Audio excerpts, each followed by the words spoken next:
Today I'm going to show you how to make one of my favorite recipes, banana cake.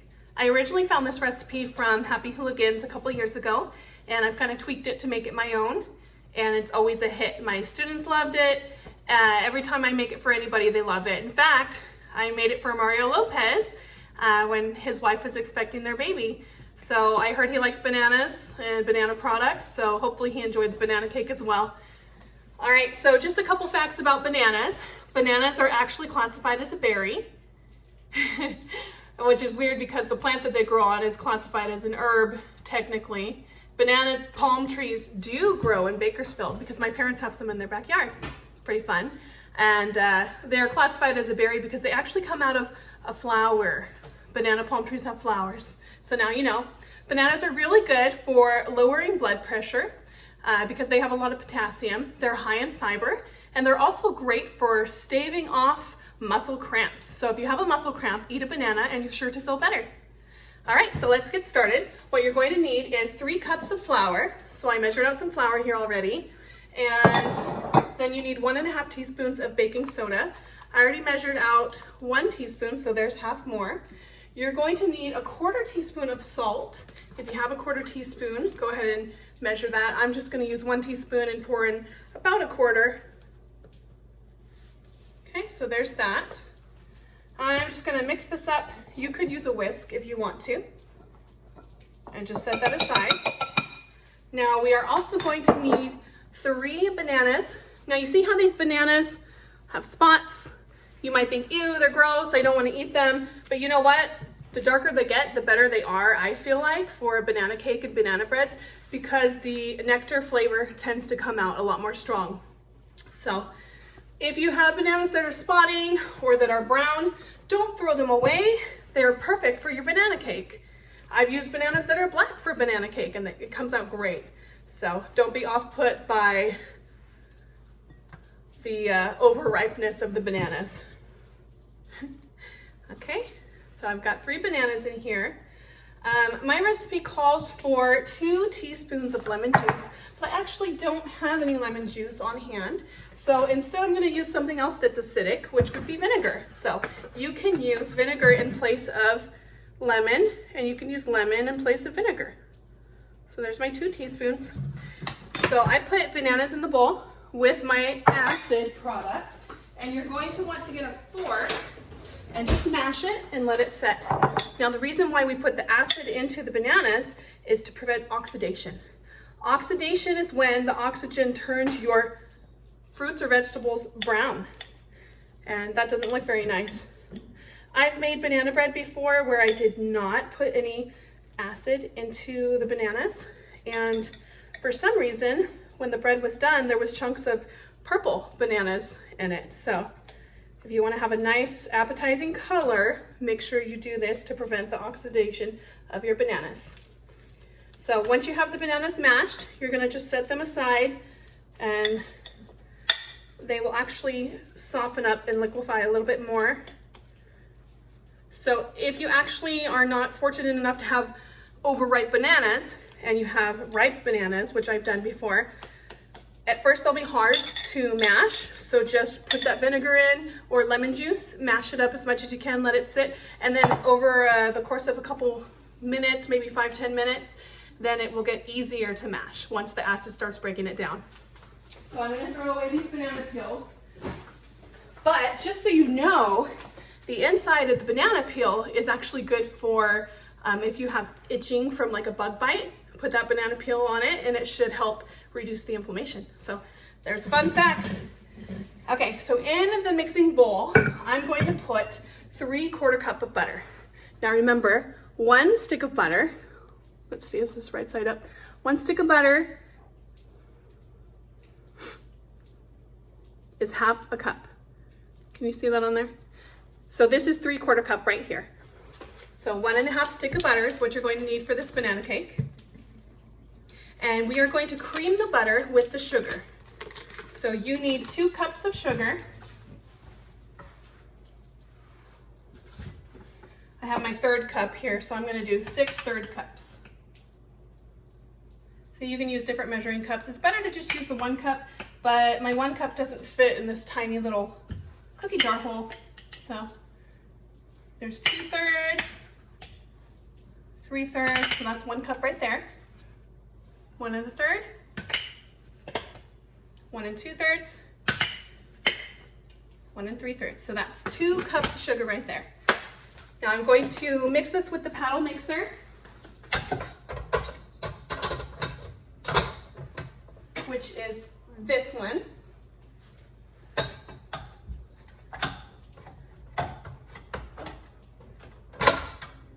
And then while this mixes, I'll show you how to make the buttermilk.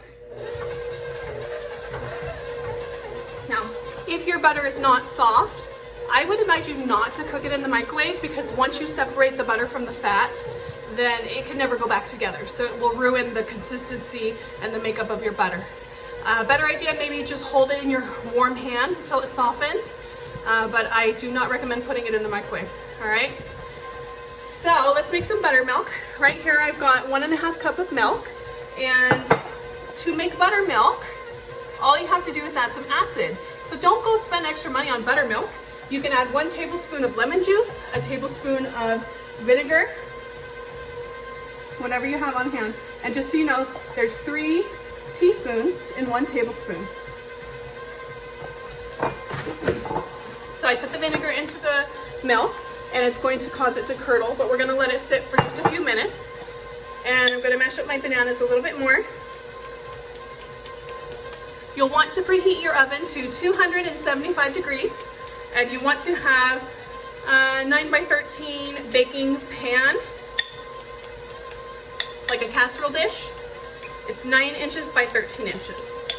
So you can see the bananas are softening up a lot. See if I can find a casserole dish in here. Like 2 square dishes. So for now, that's what I'll do. I do have the right size, but I pre-made it, so I'm using it for something else right now.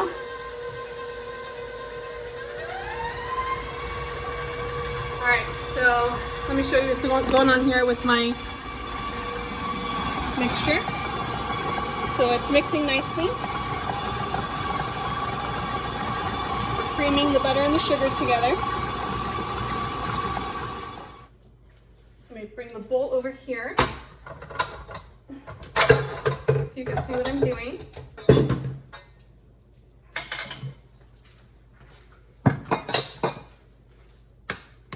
All right, so we got 1, 2,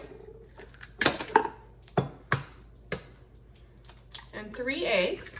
And you're going to need 2 teaspoons of vanilla.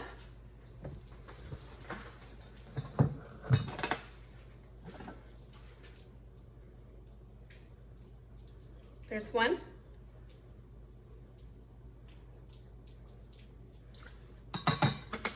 And then you're going to mix that and cream that together. So I got my eggs and my vanilla in here, and there's a big clump of butter too.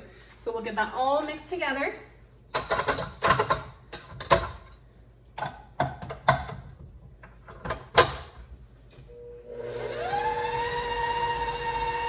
Now once that's mixed together, what we're going to do is alternate adding the flour mixture and the buttermilk mixture. I don't know if you can see, but it's starting to curdle a little bit. See the bubbles on top?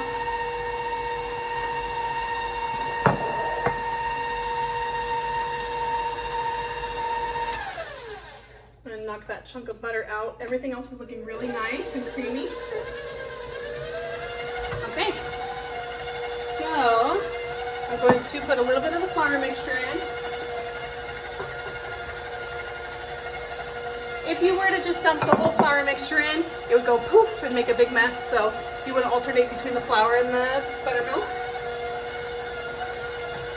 Okay. So just keep alternating back and forth between the two.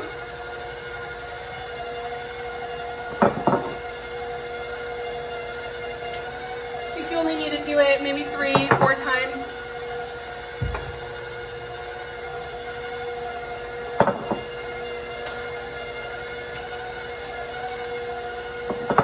This will be the last time.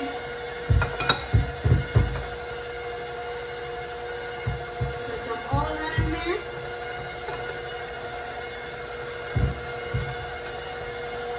And the rest of the buttermilk.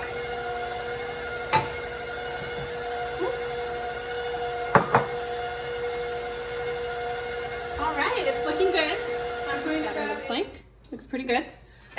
But there's still something we need to add. That's right, the bananas. So we'll add the bananas in and we'll just mix those in by hand. Okay.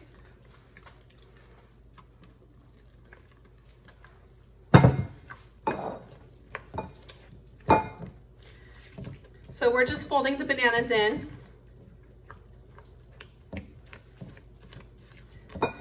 All right, now you want to take your casserole dish and you can grease it with oil or butter. I'm just going to use my other stick of butter to grease it. So just rub it. This will prevent it from sticking. Only half of my batter is going to go in here.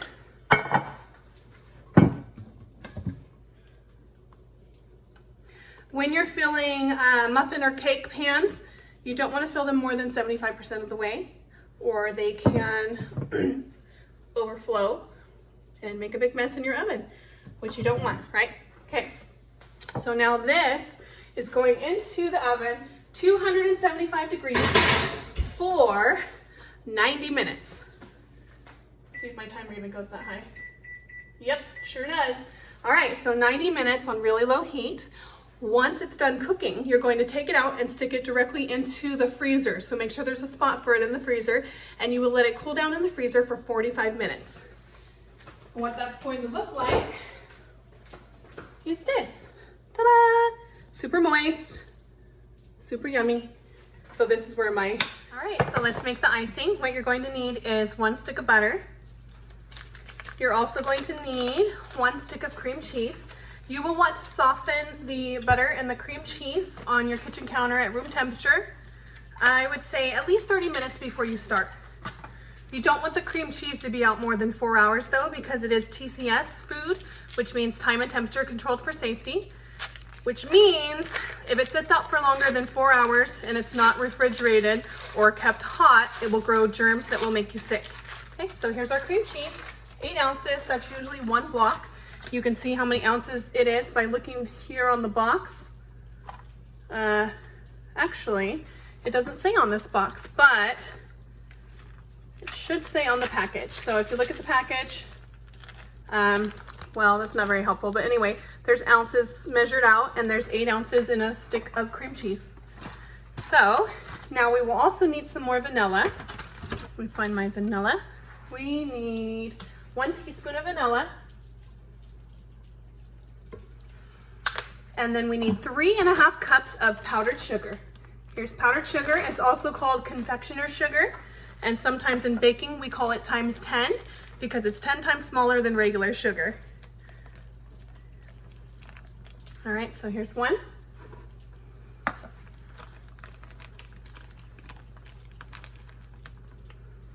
2.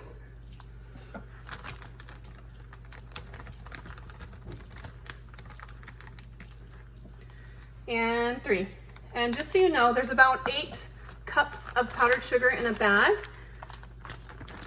It says there's 32 servings and each serving is a 1/4 cup. So that's how we know. Now for the icing, you want to use the whisk attachment. This is how we cream. So it'll give you a much better icing if you use the correct attachment. And for the cake, we use the paddle attachment.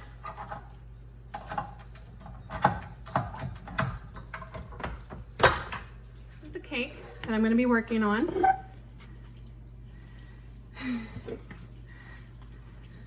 Basically, I'm just going to dump all the icing on and slather it around. Nothing fancy going on here. See some hair trying to get in. I don't want that.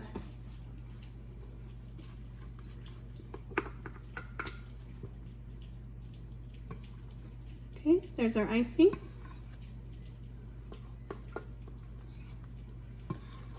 Some people think that there's too much icing on this, but I'm telling you, the icing makes the cake.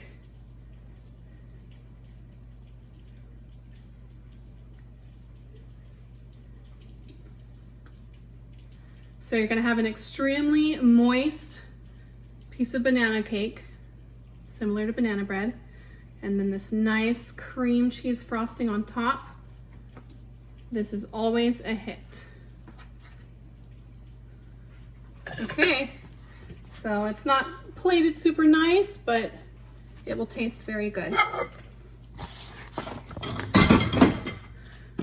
Let me cut you a slice and see what you think. I like to cut really big slices of this, so I do 4 by 3, so this makes 12 slices. You could make smaller slices. Okay, so here's my slices that I cut, that size. And then if you want to see what the cake looks like, there it is. And it is amazing, let me tell you. So make this at home, give it a try, tell me what you think. Good luck.